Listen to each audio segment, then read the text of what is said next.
Hello everyone, it's interesting to meet you in this online way. I'm Diu from Tongji University, China. Today I will propose a novel construction method for stretching knitted materialized mesh in deployable rib memory antenna structure. I will describe our result in the following sections. In huge launch vehicles, the space available for the payload is actually very small. It's advisable to carry deployable antennas, of which the rib memory structure configuration is a reliable choice. It has been used many times. These are 6 cases of different aperture levels representing wrap rib, umbrella rib configurations and applications on small satellites, which have become very popular recently. This configuration of the rib memory reflector mainly consists of ribs, knitted materialized mesh, cables, and central hoop. Ribs assemble on the fixed central hoop, being the skeleton of the structure. The flexury mesh with openings attaches to the ribs. The cables keep the shape of the outer region. This structure varies by the deformation or transforming of ribs. In deployed mode, the mesh should be stretched tightly without wrinkles.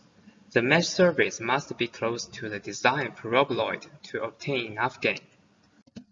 We introduce 2 construction methods. One is based on the method for memory structure in civil engineering.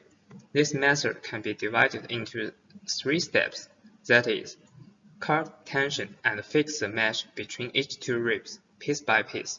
Some institutes are using similar approaches in their manufacturing. This method is intuitively simple and can provide user-defined tension. However, it's tedious. The other method is the one we propose, the integral mesh construction method. It retains the advantages of the former and simplifies the processes considerably. No matter how many ribs exist, only one cutting is needed. The stretching and the fixing process are combined. We divide this method into 2 parts, cutting and attaching, and we provide 2 patterns to use. In pattern 1, the cutting shape is a projection of the reflector paraboloid. It's suitable for small ratio of height to aperture. First, we cut the mesh and make some position marks. Next, in the attaching process, we lay the whole mesh on top of ribs and fix them at the ankle points temporarily. Then, we make vertical inverse displacement for the mesh along connection position marking on it, pressing it downwards and fixing it temporarily line by line to fit every rib. Here, the mesh is stretched tightly and process sufficient stress. Finally, fix the mesh in connection positions by stitching. After this, the mesh can be kept in the tension state. In pattern 2, the cutting shape is the deployment view of the reflector paraboloid's truncated coin. It's usually suitable for big ratio of height to aperture.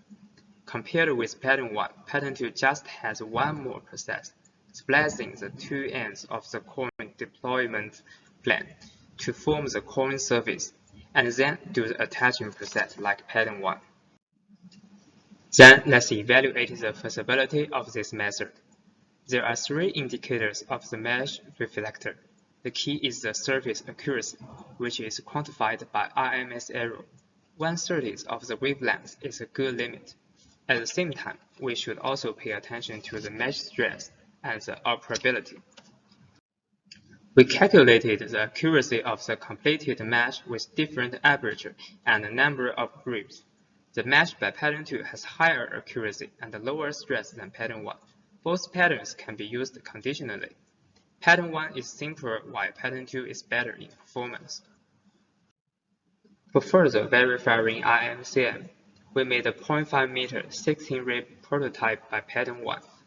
The measured surface IMS error is 0.98 mm. This is similar to the simulation results. From the accuracy results alone, the rectangle can be used in X-band. For IMCM pattern 2, we have geometric possibilities to design the initial truncated coin shape of the mesh. The 2 adjustable parameters are the central angle and the radius of the cone's deployed sector. They can change stretching length and stress in different directions. We calculated a case of 1 meter 24 rib configuration, reducing its angle and radius at the same time, as can be seen, with minor size adjustments. The stress has increased significantly and the surface accuracy has remained almost unchanged, which is the effect we wanted. In summary, we have proposed a novel, simple, convenient, and fast mesh construction method for deployable rib memory reflector, and have preliminarily verified its feasibility. This concludes my presentation. Looking forward to communicating with you. Thank you.